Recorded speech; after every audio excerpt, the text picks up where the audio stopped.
There are certain gospel passages that click off memories or connections in my mind, and today's account of the Transfiguration is one of these.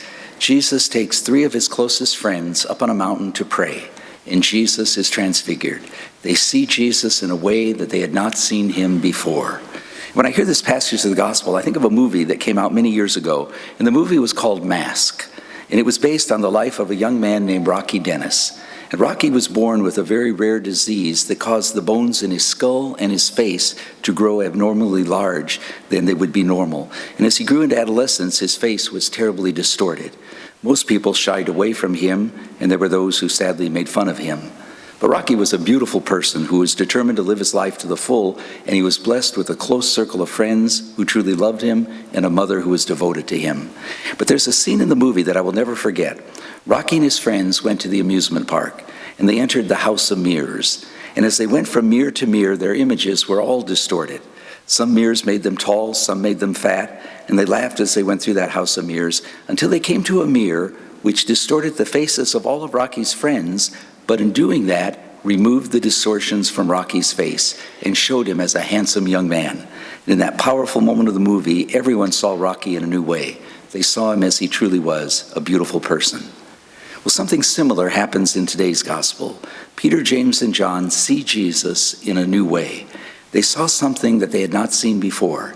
On that mountain of the Transfiguration, they see in him the glory of God. The Jesus that they had left everything to follow, the Jesus that they admired and had come to know and love, the Jesus that they had accepted as their rabbi, their teacher, was something more. He is God. And what had been hidden from their eyes, what perhaps they had hoped for in faith, was made clear as they saw Jesus for who he truly was. If we think about it, probably most of us have had similar experiences of seeing something familiar in a completely new light, seeing something more than we've seen before. When couples come to begin their marriage preparation, I always ask them how they met, and there are always great stories and some funny stories. But I remember the story of 2 people who went to the same school all their lives, the same elementary school, middle school, and high school. They'd even sat next to each other one semester in biology class, but had never really seen each other. And then there was that dance where their eyes met, and eureka, they saw each other as if for the first time, and saw each other, and the rest is history. People who have experienced a Christ Renews His Parish or a Cursillo weekend have a similar experience sometimes. Many of them have been Catholic all their lives, doing all the things that we as Catholics do. But then something happens on that retreat weekend, and they see the church and faith and themselves and others and God in a whole new way. It all comes together in a new way. People who have had a near-death experience tell of walking out of the hospital and seeing trees and birds and family and friends as if they had never seen them before. Things that they had seen thousands of times before, they suddenly see with a new appreciation. On the mountain of the Transfiguration, Peter, James, and John see Jesus in a new way. They see the glory of God shining through him. We're told that Jesus took his apostles to that mountain to pray, and it is in prayer that they see more than they had seen before. In prayer was certainly a constant in Jesus' life. He went into the desert, the wilderness, to pray before he began his public ministry. He spent a night in prayer before calling his 12 apostles on whom he would found his church. He went to the garden to pray the night before he died on the cross. It was his example of going off to pray continually that inspired the apostles to teach them to pray. It is in prayer that we come to see things in new and deeper ways. And the Lenten season is a time of grace in which we are called to return to the holy discipline of prayer or begin that discipline in our lives. If I would ask who in church this morning prays too much, probably most hands would go up. And if one hand did go up, we'd probably want to see that person afterwards in confession. Few of us could say that we spend too much time in prayer. Lenten is a season of grace where Jesus calls all of us to come up on the mountain and in prayer to see things in a new way. We live in a world in which we are bombarded by noise and activity. We're in constant movement, running almost mindlessly from one activity to the next. And Jesus invites us to come up on the mountain, the place of encounter with God, to pray, and in prayer to see things we haven't seen before. In prayer, we encounter God, and we see God in new ways. What's our image of God? What's the first thing that comes to your mind when you hear that word God? Is it a God who's out to get us, or a God who's out to save us?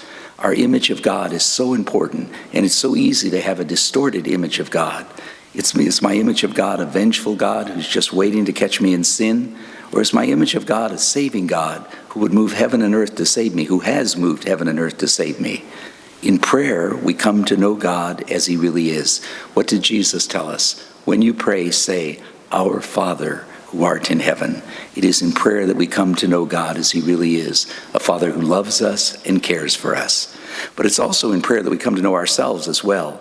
In prayer, we recognize that we are sinners. We are marred by sin, all of us. Pride, envy, wrath, sloth, greed, gluttony, and lust, the 7 so-called deadly sins, they destroyed our true selves. But God sees beyond that distortion that sin causes, just as Rocky's friends in the movie Mask saw beyond the distortion that his disease had caused and saw the beautiful person he was. So too, God looks at us. And how does he see us? Hopeless sinners with whom he wants no part? That was the image of God that the Pharisees had.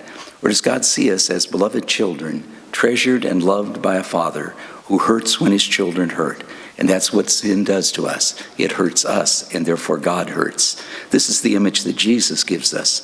And just as we might have a distorted image of God, we might also have a very distorted image of ourselves. We may see ourselves as unlovable. On the mountain of transfiguration, Jesus invited his apostles in prayer to see things in a new way. And during this season of Lent, we too are called in prayer to see God and to see ourselves in a new and deeper and truer way. You know, every Sunday of Lent, we have a very special opportunity to encounter God in prayer. Anytime between 5 and midnight in our Adoration Chapel, the Blessed Sacrament is exposed each Sunday of Lent. And rediscovering the holy discipline of prayer is one of the goals of the Lenten season. You know, wouldn't it be wonderful if we had to move the Blessed Sacrament from the Adoration Chapel here into the main sanctuary, the main church on the Sundays of Lent, to accommodate all those who wanted to discover in prayer what God wants to reveal to us? Just thinking, just imagine.